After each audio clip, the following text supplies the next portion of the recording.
Good morning, everyone. As you all know, today we are going to start our new chapter in geography, chapter 8 Human Environment Interaction, the tropical and the subtropical region.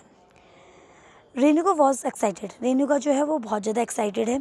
Shrikant uncle was home after a gap of nearly 4 months, क्योंकि उसके जो Shrikant uncle हैं वो वापस आ गए हैं 4 month के gap के बाद.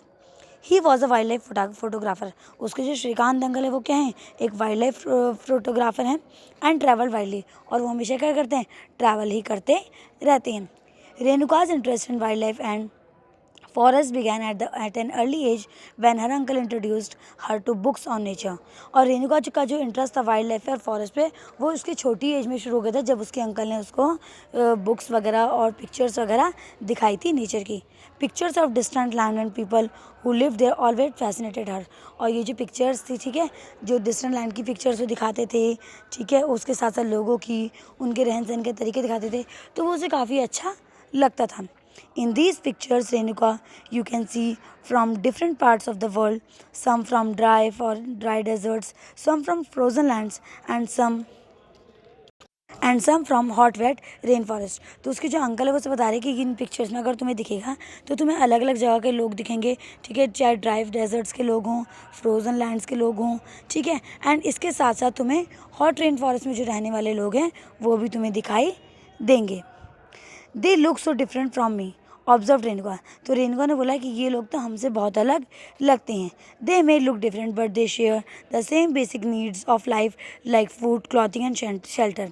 तो उसके अंकल बोलते हैं कि हाँ, भले ही तुमसे दिखने में अलग है, लेकिन इनकी भी बेसिक नीड्स वही हैं जो हमारी हैं, जैसे कि फूड, क्लॉथिंग और shelter. Their children do same things as you probably do.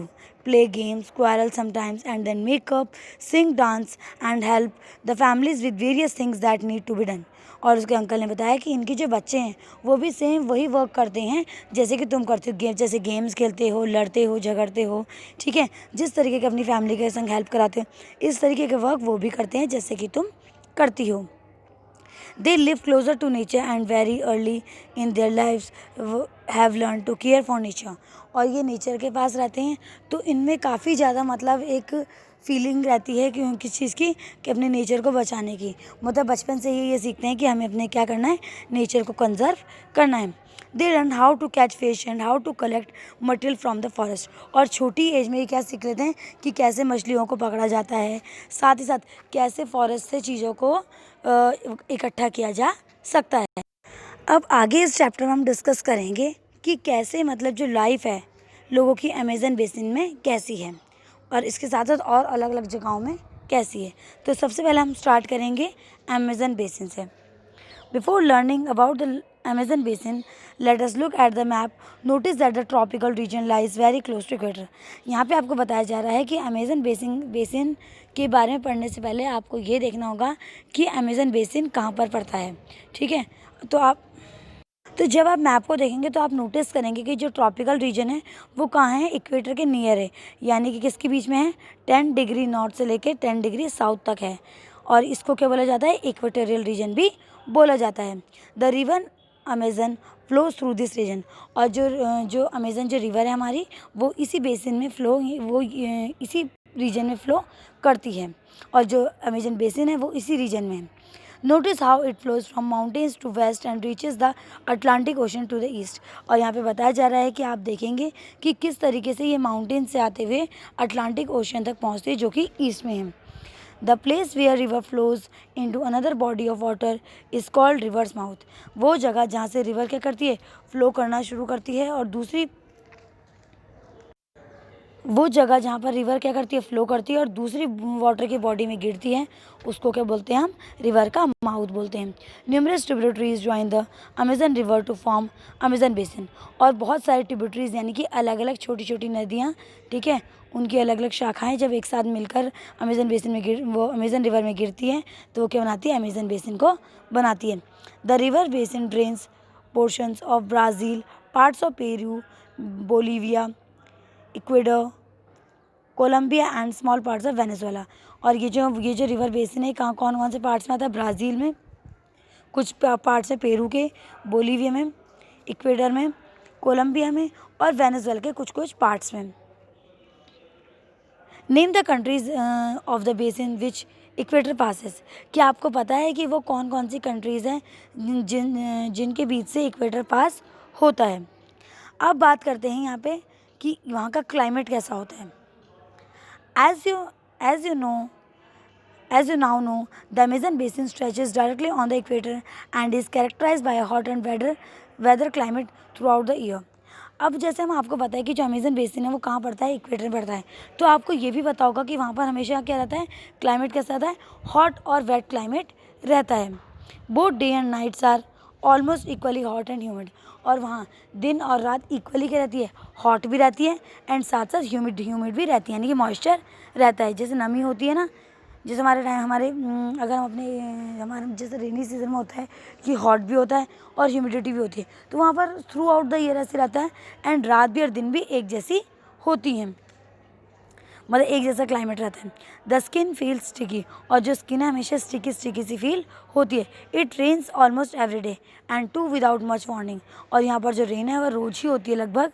The day temperature was high with very high humidity, और दिन का जो टेम्परेचर रहता है वो बहुत हाई रहता है और बहुत ज़्यादा ह्यूमिडिटी भी रहती है। At night the temperature goes down but the humidity remains high, और अगर हम रात के टाइम की बात करें तो जो टेम्परेचर है वो तो कम हो जाता है, लेकिन जो ह्यूमिडिटी होती है वो हमेशा हाई रहती है। अब डिस्कस करेंगे हम कि यहाँ के जो रेन फॉरेस्ट होते हैं वो कैसे होते हैं। As it rains heavily in this region thick forest grow. अगर बात करें कि जिस तरीके से यहाँ पे रेन होती है तो उस हिसाब से यहाँ पे जो फॉरेस्ट होते हैं बहुत ज़्यादा थिक होते हैं, ग्रो करते हैं, थिक फॉरेस्ट ग्रो करते हैं। The forest are in fact so thick that the dense roof created by leaves and branches do not allow the sunlight to reach the ground. और इतने ज़्यादा घने होते हैं कि जो सन की जो रेज होती हैं वो नीचे तक, मतलब ट्रीज़ तक नहीं, मतलब ट्रीज़ यानी ज़मीन तक, वहाँ नीचे तक नहीं पहुँच पाती हैं, सिर्फ रूप तक ही पहुँचती हैं। The ground remains dark and damp, और हमेशा जो ग्राउंड है वो कैसा रहता है, डार्क और डैम्प रहता है। ओनली शेड टॉलरेंट वेजिटेशन में ग्रो है, मतलब बहुत ही वैसी वेजिटेशन वहाँ पे ग्रो कर सकते हैं जो उन कंडीशंस में सर्वाइव कर सके। Orchids bromeliads grow as plant parasite, और ऑर्चिड्स होते हैं जो ब्रोमेलियाड्स होते हैं, ये प्लांट पैरासाइट की तरह वहाँ पर ग्रो करते हैं। The rain forest is rich in fauna, birds such as toucans, hummingbird, birds of paradise with their brilliantly colored plumage, oversized bills for eating, make them different from birds we commonly see in India.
Next हमारा जो topic है उसमें है वो है people of the rain forest. अब यहाँ पे जो रहने वाले लोग हैं इन फॉरेस्ट में वो कैसे होते हैं।